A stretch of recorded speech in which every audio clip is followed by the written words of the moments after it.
Ce qu'on sait de façon sûre et certaine, c'est que la tradition de vendre des vieux objets s'est vraiment développée plutôt qu'au 19e siècle. Au 19e, d'accord. Au Mais 12e alors, siècle, on vendait que des produits neufs. Il faut savoir que Lille a toujours été une ville de tradition marchande. Et donc, au XIIe siècle, il y a des travaux qui avaient eu lieu pour canaliser la Deule. Ça permettait aux bateaux d'arriver en plein cœur de la ville. Et donc, s'est développée une foire commerciale qui était vraiment importante, parce que les commerçants extérieurs à Lille avaient exceptionnellement droit pendant cette période, fin août, de vendre en étant exemptés de taxes. où avait lieu la braderie à l'époque? Historiquement, la braderie, elle a vraiment toujours eu lieu au cœur de la ville, c'est-à-dire sur l'actuelle Grand Place. Donc ça a commencé là, parce qu'on était tout près de l'actuel Vieux-Lille, où arrivaient les bateaux pour vendre. Donc la braderie s'est développée là pendant très très longtemps, vraiment dans ce secteur-là. Et finalement, elle s'est étendue à des secteurs comme celui d'ici, quand même de façon assez tardive.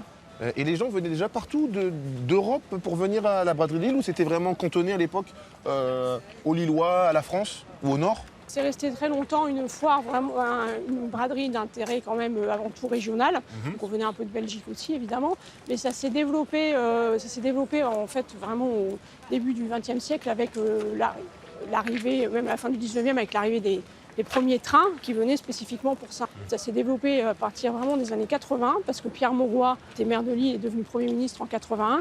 Et alors lui, il a ramené des tas de journalistes parisiens qui ont commencé à parler de la braderie. Ça devenait très branché, etc. Et donc l'envergure internationale a commencé à se développer dans les années 80.